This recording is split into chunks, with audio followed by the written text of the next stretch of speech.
Hi friends, దానం చేస్తే పుణ్యం వస్తుందని మన పెద్దలు చెబుతూ ఉంటారు. అందుకే తరచుగా సంపాదించిన డబ్బులో కొంత భాగాన్ని దానం చేయమని సలహా ఇస్తూ ఉంటారు. అయితే దానం చేయడానికి వాస్తు శాస్త్రంలో కొన్ని నియమాలు ఉన్నాయి. ఈ శాస్త్రానికి హిందూ మతంలో ప్రత్యేక ప్రాముఖ్యత కూడా ఉంది. వాస్తు నియమాలను పాటించడం ద్వారా వాస్తు దోషాలు తొలగిపోతాయి. జీవితంలో ఆనందం, శ్రేయస్సు కూడా పెరుగుతుంది. అయితే ఈ వస్తువులను సూర్యాస్తమయం తర్వాత దానం చేయకూడదు. ఒకవేళ దానం చేస్తే మీకు నష్టం కలుగుతుంది. కాబట్టి సాయంత్రం తర్వాత ఏ వస్తువులను దానం చేయకూడదో మనం ఇప్పుడు ఈ వీడియోలో తెలుసుకుందాం.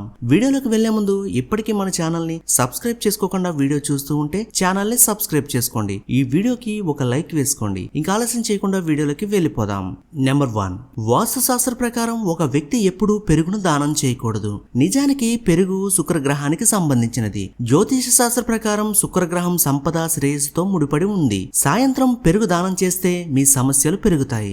నెంబర్ 2, సాయంత్రం వేళల్లో ఉల్లిపాయ, వెల్లుల్లిని ఎప్పుడూ దానం చేయకూడదు. ఈ రకమైన దానం ఇంట్లో ప్రతికూల శక్తిని పెంచుతుంది మరియు మీరు ఇబ్బందులను ఎదుర్కొనే అవకాశం ఉంది. నెంబర్ 3, వాస్తుశాస్త్ర ప్రకారం సాయంత్రం వేళల్లో చీపురును ఎప్పుడూ దానం చేయకూడదు.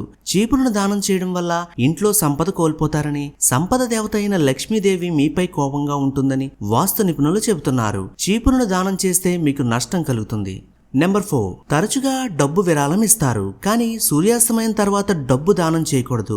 వాస్తు ప్రకారం సాయంత్రం వేళ ఎవరికైనా డబ్బు ఇస్తే ఆర్థిక ఇబ్బందులు ఎదురవుతాయి. మీ ఆనందం, శ్రేయస్సుపై ప్రతికూల ప్రభావం చూపుతుందని వాస్తు నిపుణులు చెబుతున్నారు. అందుకే సాయంత్రం వేళల్లో డబ్బు విరాళం ఇవ్వడం మంచిది కాదని సూచిస్తున్నారు. ఈ వీడియోలో ఉన్న ఇన్ఫర్మేషన్ మీకు నచ్చినట్టయితేనే ఈ వీడియోకి ఒక లైక్ వేసుకోండి. ఛానల్ ని సబ్స్క్రైబ్ చేయడం మాత్రం మర్చిపోకండి. Thanks for watching.